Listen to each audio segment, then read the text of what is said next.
धाम अयोध्या में आस्था का विशाल जनसैलाब उमड़ पड़ा। उत्तर प्रदेश नहीं बल्कि अन्य राज्यों से भी लाखों करोड़ों की संख्या में श्रद्धालु अयोध्या पहुंचे। सरयू नदी के तट पर स्नान कर भक्तजन भगवान श्री राम के दर्शन हेतु आगे बढ़ते नजर आए। पूरा अयोध्या धाम इस समय भक्ति के रंग में रंगा है और चारों ओर जय श्री राम के गगनभेदी नारे गूंज रहे हैं। इसी बीच हनुमानगढ़ी मंदिर में भी अपार भीड़ देखी गई। बड़ी संख्या में पहुंचे श्रद्धालु को वहां के महंत जी ने महत्वपूर्ण संदेश देते हुए कहा कि भक्तजन आपसी भाईचारे और भक्तिभाव से जुड़े रहे, यही श्री राम का सच्चा संदेश है। अयोध्या नगरी इस समय अद्भुत आध्यात्मिक माहौल में सराबोर है। और देखिए, अयोध्या से लगभग 20 किलोमीटर आगे जहां पर दशरथ जी ने पुत्र प्राप्ति के लिए किया था हवन यज्ञ, पास में ही है वहां एक मनोरमा नदी जहां पर भक्त लोग जाते हैं, उनका पुत्र प्राप्ति होती है। जिनके पुत्र नहीं होते, हजारों वर्ष पुरानी बातें जो रामायण से जुड़ी हुई है। देखिए दूसरे पाठ में मनोरमा नदी किनारे वहां के महान जी ने एक बड़ा संदेश दिया जो सभी भक्तों को वहां जाना चाहिए। ध्रुवलाल साहू की रिपोर्ट। नमस्कार, आप सभी दर्शकों का स्वागत है। आप देख रहे हैं न्यूज इंडिया 24। इस समय पहुंच चुके हैं अयोध्या धाम। हनुमानगढ़ी के ठीक गेट के सामने खड़े हुए आप देख सकते हैं, ठीक सामने लिखा हुआ है बड़े बड़े अक्षरों में श्री हनुमानगढ़ी, जहां पर आज भारी संख्या में भक्त लोग आके स्नान करके सरयू नदी में और भक्त लोग दर्शन करने जा रहे हैं। जल्द ही आपको हम दिखाएंगे यहाँ का मंदिर और कराएंगे हनुमानगढ़ी के दर्शन। बने रहे भाई। जैसे कि आप देख रहे हैं, ठीक सामने यहाँ पुलिस प्रशासन भी मौजूद है हनुमानगढ़ी में, जिससे भक्तों को कोई समस्या ना हो। और देख सकते हैं कितनी भारी संख्या में भक्त लोग यहाँ पर पहुँच चुके हैं। लगभग सुबह के 5 बजे हुए हैं और हनुमानगढ़ी का आप ठीक सामने देख सकते हैं, ऊपर लाइव भी चल रहा है स्क्रीन पर। हनुमानगढ़ी का ये मंदिर जो संख्या में भक्त लोग यहाँ आ रहे हैं और दिखाएंगे आपको हनुमानगढ़ी के दिव्य दर्शन। बने रहे हमारे वीडियो के साथ। जैसे कि देख रहे हैं, भारी संख्या में भक्तों की उमड़ी है भीड़ यहाँ पर हनुमानगढ़ी मंदिर में, जो दूर दराज से आए हैं। काफी संख्या में भक्त लोग देख सकते हैं, जिसकी कोई संख्या नहीं है। बने रहे हमारे न्यूज इंडिया 24 पर, अभी दिखाएंगे आपको यहाँ तक। हर समय पहुँच चुके हैं। ठीक सामने आप देख रहे हैं हमारे हनुमानगढ़ी मंदिर, जो दिव्य सुंदर बना हुआ है। आपको हम कराएंगे यहाँ के जल्द ही दर्शन। जैसे कि देख रहे हैं, यहाँ पर हनुमानगढ़ी में भक्तों की उमड़ी है काफी संख्या में भीड़। और ये है ठीक सामने हनुमानगढ़ी श्री हनुमान जी का मंदिर।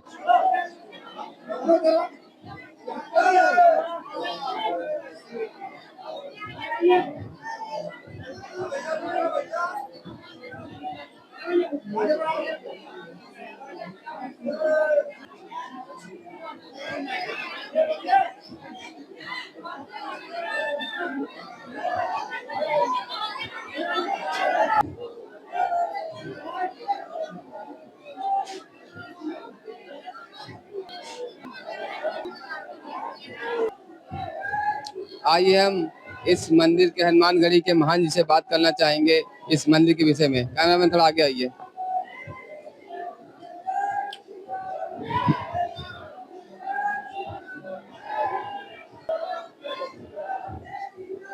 चालू करो। आइए हम बात करना चाहेंगे यहाँ हनुमानगढ़ी के महान जी से। हाँ जी, इस मंदिर की क्या महिमा है? इस मंदिर की व्यवस्था जो है वो पंचायती व्यवस्था से होती है। यह एक वैष्णव धर्म में जो 3 अन्य अखाड़े हैं, दिगंबर, निर्मोही और निर्वाणी, तो उसमें से एक ये अखाड़ा है निर्वाणी। श्री पंचरामानंदीय निर्वाणी अखाड़े का मुख्य ये गद्दी है। हनुमान जी महाराज यहाँ भगवान श्री राम त्रेता में जब लंका से विजय प्राप्त करके आए हैं, तो उन्होंने यहाँ पर पृथ्वी के ऊपर पूरे पृथ्वी का राज्य उन्होंने 11,000 वर्ष तक किया। और करने के बाद अपने भाइयों के लड़कों को जत्र तत्र का जो राज है वो दे दिया और अयोध्या में श्री हनुमान जी महाराज को ही उन्होंने बैठाया। हनुमान जी से कह दिया कि राम नगरिया राम की बसे सरजू के तीर, अचल राज महाराज की जहाँ चौकी हनुमत वीर। ये जो गद्दी देख रहे हैं ये हनुमान जी की ही गद्दी है। हनुमान जी को यहाँ बैठा करके भगवान राम ने तिलक करके और अपने साकेत को चले गए। हनुमान जी से कहे कि आप जितने जीव मात्र आपके शरण में आवे सबका कल्याण कीजिए। आप देखते हैं सब जगह कहीं न कहीं हनुमान जी का रूप जो है रौद्र रूप है, सौम्य रूप है, दास भाव है, कहीं कीर्तन भाव में है ऐसे। लेकिन यहाँ राजा हनुमान जी है, ये राजा बन करके यहाँ बैठे हैं और ये जो जैसा भक्त जिस कामना से आता है उसकी कामना को पूर्ण करते हैं। पूर्ण के साथ साथ ही हनुमान जी महाराज यहाँ अपने खास शरण में करीब 500-600 संतों को मैंने दिनों रात वो सदावर्त देते रहते हैं और सबकी सेवा करते रहते हैं। और सब यहाँ के जो संत महात्मा है वो आम पब्लिक का ध्यान देते हुए उनके हर एक काम को, हर एक दर्शन पर्सन को सुलभ करने के लिए प्रयत्नशील रहते हैं। हनुमानगढ़ी के नाम से मंदिर नाम कैसे पड़ा? हनुमानगढ़ी का मंदिर का नाम वैसे पहले ये हनुमान टीला था। जहाँ पर हनुमान जी हैं वहाँ एक इमली का बहुत पुराना दर्ग था, पेड़ था, वहीं हनुमान जी रहते थे।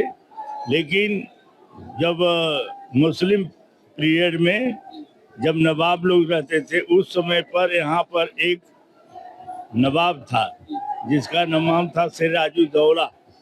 उसका पुत्र था, उसका कुष्ठ का या कोई रोग हो गया था जो बहुत परेशान हुआ, नहीं ठीक हुआ। तो उनका जो मंत्री था वो बताया कि फकीराबाद, तो जो भ्रंश में फैजाबाद हो गया है, फकीराबाद में हिंदू फकीर है अभय रामदास जी नाम है, वो दुआ दे देगा तुम्हारा लड़का ठीक हो जाएगा। तो वो तो नहीं आया लेकिन बेगम लेकर के आई लड़के को दुआ यही जगह से, क्योंकि वहाँ लिखा आपको मिलेगा कि इस जगमोहन में केवल हिंदू ही जा सकते हैं। तो दुआ उन्होंने दिया और लड़का ठीक हो गया। बाद में सिराजुद्दौला आया और उसने कहा कि आप हमसे कुछ ले लीजिए, हमारे पास बहुत लक्ष्मी धन है। तो उन्होंने कहा कि तुम्हारे पास लक्ष्मी धन है, हमारे जिनके हम शिष्य हैं, जिनके हम दास हैं, वे हमारे अरबों खरबों मैंने लक्ष्मी के अधिष्ठाता बन करके बैठे हुए, हमें कुछ नहीं दिए, जाओ। तो बताएं कि यहाँ के तो चला गया। लेकिन जब मंत्री के परामर्श के द्वारा बाबा जी से कहा कि आपको नहीं कुछ चाहिए लेकिन आने वाली पीढ़ी के लिए कुछ हनुमान जी के नाम से बनवा दीजिए, तो उन्होंने कहा कि पहले इसको किला बनाओ, जो हनुमान टीला था एक किला बनाओ। तो वो 5 कुएं के ऊपर जो चारों चार दिशा में है और एक अभी भी है वर्तमान में, जिसके जल से ही भगवान हनुमान जी का सेवा पूजा होता है, इसी पर वो किला को बनवाया। ये जो किला देख रहे हैं हनुमानगढ़ी, तो गढ़ी का मतलब होता है किला, गढ़। तो उसको बनाने वाला सिराजुद्दौला है, उसी के द्वारा बना है। और तभी से बाबा अभय रामदास जी इसकी रक्षा के लिए यहाँ पर पंचायती व्यवस्था उन्होंने बना दिया। और उसके पश्चात वो 12 खंबे को अयोध्या में गाड़ करके कह दी कि इतनी जो जागीर है सब हनुमानगढ़ की। यहाँ प्राचीन मंदिर कौन कौन से हैं और प्राचीन मंदिर कौन कौन से दर्शन करने वाले? अयोध्या में मंदिर तो बहुत ही हैं, मैंने कि मंदिर जो प्राचीन मंदिर है। हाँ, तो यहाँ का मुख्य पर्व है कि आप जो भी कहीं से आता है तो सरयू स्नान, हनुमान जी का दर्शन, हनुमान जी से आदेश लेकर राम द्वारे तुम रखवारे हो तुमने आज्ञा बिन पैसारे। यहाँ आप बैठे हैं, आपके दाहिने हाथ पर इधर भगवान का ही सब लीला है। दशरथ भवन है, गोप भवन है, कनक भवन है, श्रृंगार भवन है, राम जन्म भूमि है, सीता रसोई, आज सब ज्यादा से ज्यादा इधर है। तो इधर ये मंदिर है और इधर और भी अयोध्या अब तो पूर्व साइड में बहुत दूर तक बढ़ गई है, तमाम मंदिर हैं। और सरयू जी चारों तरफ से अयोध्या का परिक्रमा की है। रामायण की कोई चौपाई सुनाए, रामायण कोई चौपाई सुनाए यहाँ के बातें। हाँ, अयोध्या के बारे में भगवान ने सभी बंदर भालुओं से या अपने कुल खानदान से कहा कि अवध प्रभाव जान जो प्राणी जब उर बसहि राम धन पानी। लेकिन अवधपुरी का प्रभाव क्या है कि जहाँ के केवल नर नारी हैं, नर नारी के बारे में कहते हैं तुलसीदास जी कि अवधपुरी बासिन कर सुख संपदा समाज सहज शेष नहीं कही सकहीं जहने पर राम विराज। जहाँ राम ही जी अवतार ली हैं, राम ही जी रहते हैं, वहाँ का वैभव, वहाँ का धन, वहाँ का ऐश्वर्य कौन वर्णन कर सकता है। यह सुख मने सरस्वती और गणेश आदि जो है 10 को गाते गाते थक जाते हैं, फिर भी नहीं कर पाते। ये मंदिर का खुलने का समय क्या है? ये हनुमानगढ़ी और राम मंदिर। राम मंदिर का तो व्यवस्था अलग है, लेकिन यहाँ का जो व्यवस्था है वो सुबह 3 बजे मंदिर खुलता है और पहली आरती होती है मंगला आरती, जो फाटक बंद के अंदर में ही होती है। उसके बाद में फिर 5 बजे 5:30 बजे श्रृंगार आरती होती है, जो सुबह की आरती होती है। और उसके बाद एक आरती होता है केवल मंगलवार को, पट आरती, जो हनुमान जी के निशान का पूजा होता है। और एक आरती होती है 12 बजे राजभोग का आरती। एक आरती होती है संध्या आरती, जो 9 बजे होती है रात्रि में। एक आरती अंतिम होती है जिसको शयन आरती कहते हैं, वो करीब 10-11 बजे होती है। मंगल को 12 भी बज जाता है। ऐसे सेवा पूजा होता है। राम मंदिर खुलने के समय क्या है, बंद होने समय? राम मंदिर खुलने के समय क्या है, बंद होने के समय? हाँ, मंदिर खोलने का वहाँ इस समय वर्तमान में तो यही है, करीब 6 बजे से लेकर के रात में 9 बजे तक खुला रहता है। नहीं, बीच बीच में 2 घंटा 3 घंटा का रेस्ट रहता है। यहाँ हनुमान जी का मंदिर तो सुबह से लेकर के 4 बजे से लेकर के रात को 10-11 बजे तक, जब पूजा होता, भोग लगता है, तब थोड़े देर के लिए बंद हो जाता, फिर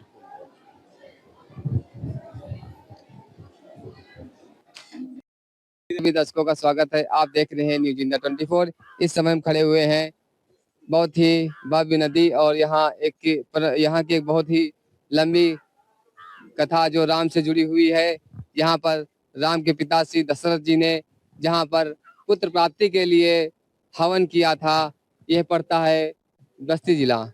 ये जो आप सामने देख रहे हैं मनोरमा नदी के नाम से आज जानी जाती है, जहाँ पे भारी संख्या में भक्त लोग स्नान करते हैं। आइए हम आपको यहाँ की नदी दिखाएंगे और यहाँ के मंदिर दिखाना चाहेंगे, और यहाँ के पुजारी जी से कुछ बात भी करना चाहेंगे।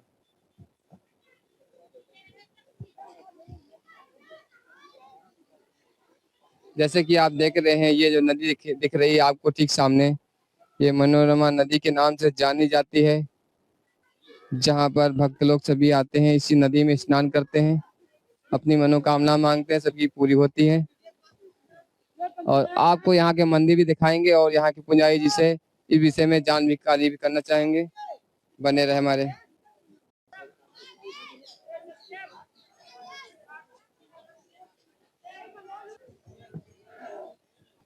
जैसे कि आप ठीक सामने देख रहे हैं, यहाँ के सभी संत लोग हैं।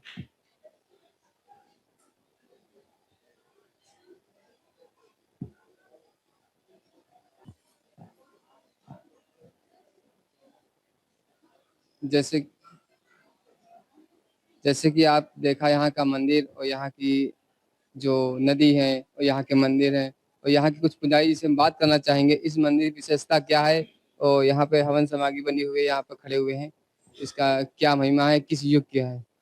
आइए कैमरामैन। गुरु, सबसे पहले हमारे चैनल में आपका बहुत बहुत स्वागत है। बहुत बहुत धन्यवाद। जय सियाराम। आपके न्यूज इंडिया 24 कहते हैं, और ये बस्ती जनपद में है। इस भूमि की महिमा है क्योंकि जिस समय श्री चक्रवर्ती महाराज दशरथ जी को पुत्र की जब चिंता हुई, तो श्री दशरथ जी महाराज अपने गुरु वशिष्ठ जी के पास गए, और वशिष्ठ जी ने कहा कि धरहूं धीर होई सुतचारी, त्रिभुवन विदित भगत भय हारी।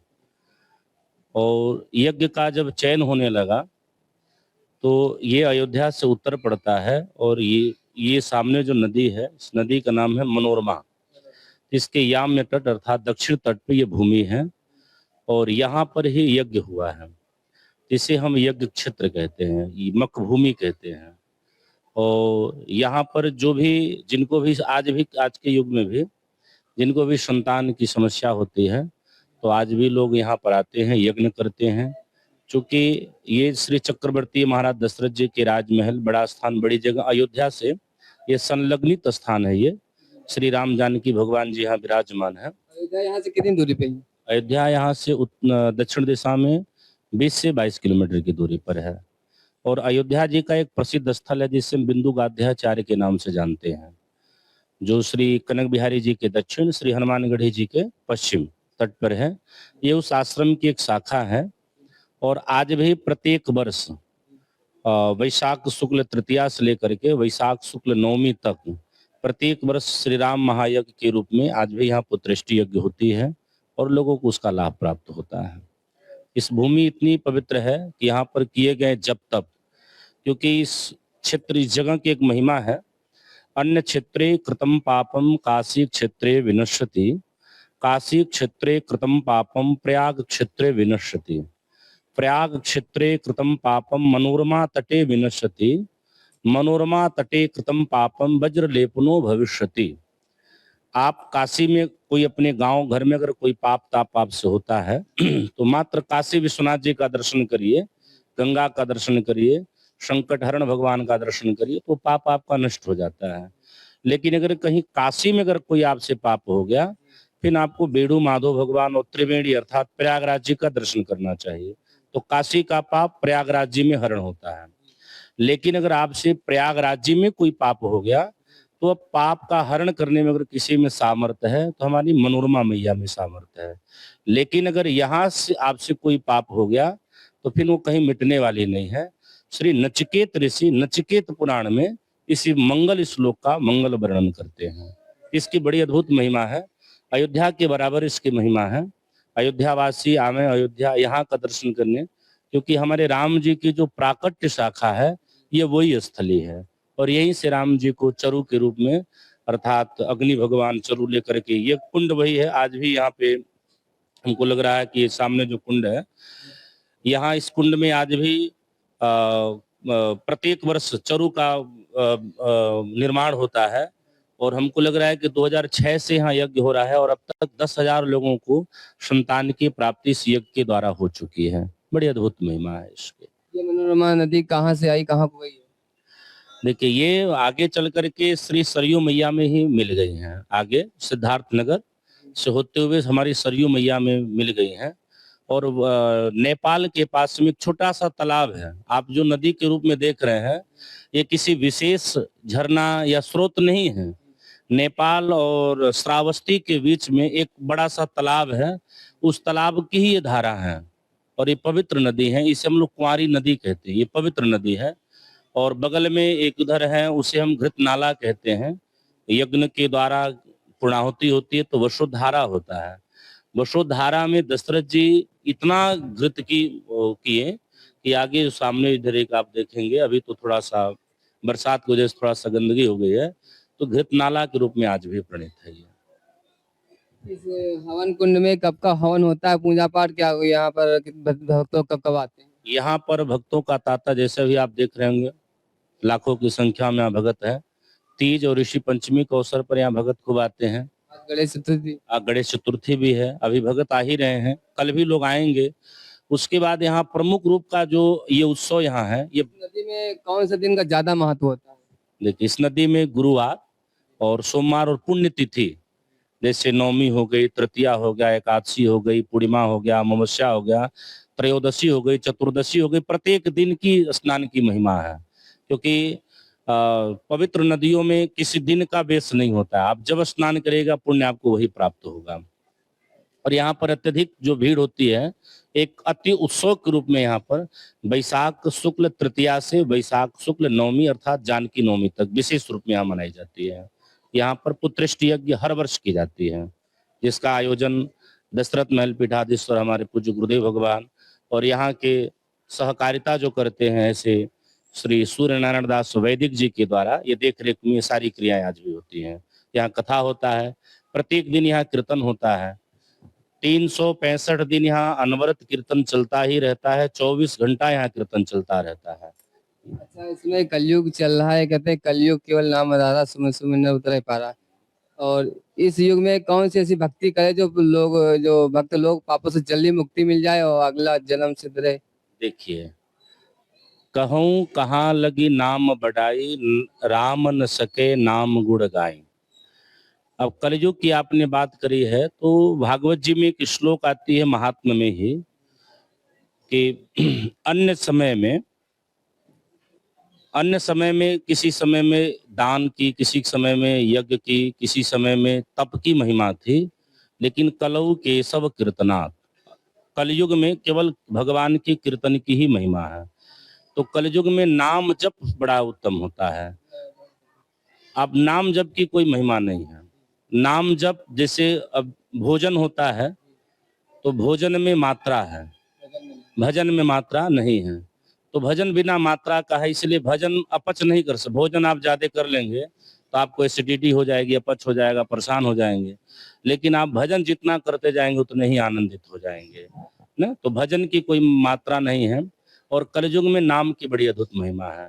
हम रामोपासक हैं तो हम तो राम की नाम करेंगे, लेकिन कलयुग में परमात्मा का किसी रूप में भी आप नाम लीजिए, क्योंकि भाय कुभाय अन खालसहु नाम जपत मंगल दिशि दशहु। किसी भी एन केन प्रकार से परमात्मा से आप जुड़े रहिए, चाहे वो तप के द्वारा हो, यज्ञ के द्वारा हो। क्योंकि यज्ञ कहता है, यज्ञ नारायण भगवान कहते हैं कि यज्ञ में इतनी सामर्थ्य है कि संसार की समस्त वस्तु को देने में सामर्थ्य है। तो हम यज्ञ को भी छोटा नहीं कर सकते हैं।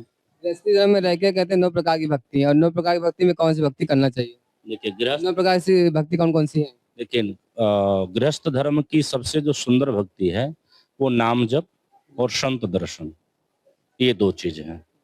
हमारी सबरी मैया, जहाँ पर भगवान राम सबरी मैया को जब नौधा भक्ति का ज्ञान दिए हैं, तो सबरी मैया ने केवल 2 चीज देखा है। सबरी मैया बहुत ज्यादा नियम नहीं करी है, कई कथा नहीं विशेष रूप से सुनी है। सबरी मैया ने अपने गुरु के वचन पर विश्वास करी है। मतंग ऋषि ने जो शब्द कहा, सबरी मैया ने उस पर विश्वास करी, तो संत का दर्शन हो गया।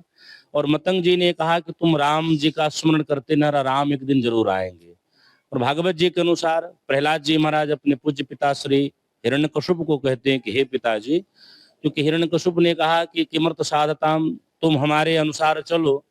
तो प्रहलाद जी ने कहा नहीं, हमको अपने गुरु, अर्थात प्रहलाद जी के गुरु हैं देवर्षि नारद जी, और नारद जी ने प्रहलाद जी महाराज जी को नौधा भक्ति का ज्ञान दिया है। तो प्रहलाद जी महाराज जी ने कहा कि मेरे विचार से जो नौधा भक्ति है, श्रवणम कीर्तनम विष्णु स्मरणम पाद सेवनम अर्चनम वंदनम दास्यम शक्य आत्मनिवेदनम। तो सबसे जो बड़ी भक्ति है ना, वो भगवान की श्रवण भक्ति है। और श्रवण होगा कैसे? श्रवण गुरु के ही द्वारा किया जाएगा। और जब आपका श्रवण होगा तो स्मरण जरूर आ जाएगा। स्मरण हम करेंगे क्या? बोले स्मरण परमात्मा के नाम का ही करेंगे। तो कलयुग में 2 बड़ी बहुमूल्य भक्ति है। पहला श्रवण, संसार को मत सुनिए। संसार को जब हम सुनेंगे तो संसार की ही वासना सुनाई पड़ेगी। इसलिए किसको सुनिए? संत को सुनिए। संत को जब सुनेंगे तो संत जब भी कोई शब्द कहता है तो संत के मुख से परमात्मा का नाम ही केवल निकलता है। इसलिए कलयुग की 2 भक्ति विशेष है, संत दर्शन अर्थात संत वचन और परमात्मा का नाम। तो कहते हैं भक्त लोग जितनी ज्यादा भक्ति करते हैं उनको कई बड़ी समस्याओं का सामना करना पड़ता है, ऐसा क्यों? आप बहुत गूढ़ प्रश्न कर रहे हैं। छोटी सी वृतांत हम आपको बता रहे हैं। हमारे जगन्नाथ जी में, जगन्नाथ जी के एक बड़े सुंदर भक्त हुआ करते थे। वो जगन्नाथ जी भगवान को अपना बालक मानते थे। हर कर्म में वो श्री जगन्नाथ जी को संलग्न करते थे। लेकिन शरीर की अवस्था है और शरीर की व्यवस्था है, शरीर उनकी बूढ़ापन होने लगा। तो एक बार श्री जगन्नाथ जी महाराज वृंदावन की यात्रा करना चाहें, तो जगन्नाथ जी से महात्मा जी ने कहा कि आपको हम ले जाने में असमर्थ हैं, इसलिए आप यहीं रहिए, क्योंकि हम आपका सेवा कर्म नहीं कर पाएंगे, आपको ढो नहीं पाएंगे, शरीर हमारी बूढ़ी हो चुकी है। ठाकुर जी का एकदम मन एकदम उदास हो गया और वो पंडित जी प्रणाम करके चले गए। तो आगे गए, चूंकि उनके पास कुछ नहीं था, तो एक मैया की झोपड़ी में गए और मैया से कहे हमको भूख लगी, भोजन करा दीजिए। पहले की गृहस्थ धर्म ये था कि कोई साधु अगर कुछ मांग लेता था तो गृहस्थ बड़े प्रसन्न होते थे। तो मैया बहुत प्रेम से भोजन बनाए, मैया 2 थाली लगाई। तो मैया से जब महात्मा जी ने कहा भाई हम अकेले हैं, 2 थाली क्यों लगा रहे हो? तो माता जी ने कहा कि महाराज जी क्षमा करिएगा, आपके साथ जो बालक है वो बड़ा सुंदर है और वो आपसे पहले हमसे भोजन कह गया है। तो तब पंडित जी पलट के देखें तो श्री जगन्नाथ जी भगवान हंस रहे थे। तो पंडित जी ने कहा आप क्यों आ गए? बोले आप हमारी इतनी सेवा किए हैं, हम आपकी सेवा करेंगे। पंडित जी रास्ते में बीमार हो गए। अब बीमार हो गए तो स्वयं जगन्नाथ जी महाराज पंडित जी की लंगोटी धुलते थे, पंडित जी के नित्य क्रिया को कराते थे। अब पंडित जी की आंख एकदम सजल हो गई। तो पंडित जी ने जगन्नाथ जी से कहा कि प्रभु, जब आप हमारा इतना घृणित कर्म कर रहे हैं, हमारा कोई शिष्य नहीं, कोई संग्रह नहीं, कोई परिग्रह नहीं, तो आप हमारा उद्धार कर दीजिए। तब भगवान कहते हैं ऐसा उद्धार नहीं हो सकता है। कर्मणा जायते जंतु कर्मणैव विलीयते, सुखम दुखम भयम क्षेमम कर्मणैवाधिपत्यते। भगवान कहते किया गया कर्म भोगना ही पड़ेगा। तो उन्होंने कहा हम भजन कर रहे हैं, भजन कर रहे हैं तो हमारा पाप नष्ट होना चाहिए। तब ठाकुर जी ने कहा कि आप पूर्व जन्म के पाप को भजन करके नष्ट कर रहे हैं। जब कोई भजनानंदी भजन करते समय अगर कष्ट पा रहा हो तो उस भजनानंदी को यह समझना चाहिए कि पूर्व की संग्रह जो पाप है वो हमारा नष्ट हो रहा है, आगे हमारे लिए अब सुखमय जीवन आने वाला है। तो अगर किसी भक्त को भगवान कष्ट देते हैं तो भक्त को भगवान कष्ट नहीं देते हैं। भक्त से भगवान इतना प्रेम करते हैं, उसके पूर्व के किए गए पाप को भगवान नष्ट कर करके वो सदा सदा अपने शरण मुझ से स्वीकार करना चाहते हैं। भक्त को कष्ट पाने का एकमात्र रहस्य यही है। अग्रे कुछ हम चाहेंगे यहाँ के एक माध्यम से जो एक कोई चौपाई सुना दिया। देखिए, यहाँ की सबसे सुंदर चौपाई है कि श्रृंगी ऋषि वशिष्ठ बुलावा, पुत्र काम शुभ यज्ञ करावा। यहाँ की सबसे प्रसिद्ध चौपाई यही है श्री गोस्वामी तुलसीदास जी के द्वारा। और हमारे यहाँ जितने आप आचार्यगण आप दर्शन कर रहे हैं, ये इसी चौपाई का अनुसरण करते हुए यहाँ एक बहुत बड़ा यज्ञ चल रहा है। श्री दशावतार नरसिंह भगवान की यहाँ उपासना हमारे आचार्यगण लोग कर रहे हैं। और आप सभी लोग काशी जी से पधारे हैं और सभी सामवेदी परम उपासक भी हैं। और इस चौपाई है और यहाँ की एक ही महिमा है कि आप अयोध्या जी का देखिए, हमारे अयोध्या जी की महिमा है कि कोटि कल्प काशी वशे मथुरा कल्प हजार, एक निमिष सरयू वशे तुले न तुलसी दास। उसी प्रकार इस मखौड़ा की महिमा है। आपका एक पल अभी जितना देर हम लोग बैठ के सत्संग किए हैं ये शास्त्रगत है। और ये सम्मान के चलिएगा कि आपके जो समय है ये भगवान विष्णु के उत्तम लोक में नोट हो रहे हैं कि हमारे भैया, क्या नाम है आपका? ध्रुवलाल साहू जी, आपका कैमरामैन भैया श्याम बाबू, ये दोनों बैठ करके यहाँ 5-10 मिनट भगवान की सत्संग किए। वो भी कहाँ? यज्ञ मंडप में बैठ करके आप सत्संग किए हैं। इस महिमा बड़ी ही उत्तम है। और आपके इस बाइट के द्वारा हम आपके सभी दर्शकों को खूब साधुवाद देंगे, सबको आमंत्रित करेंगे कि आप सब आइए। और मैं राम शंकर दास शास्त्री, भागवत जी के प्रवक्ता, आप सबका हम मंगल सदैव चाहें। भगवान आप सबका मंगल करें। समस्त आचार्य गणों के द्वारा आप सबका मंगल हो। सादर जय श्री राम।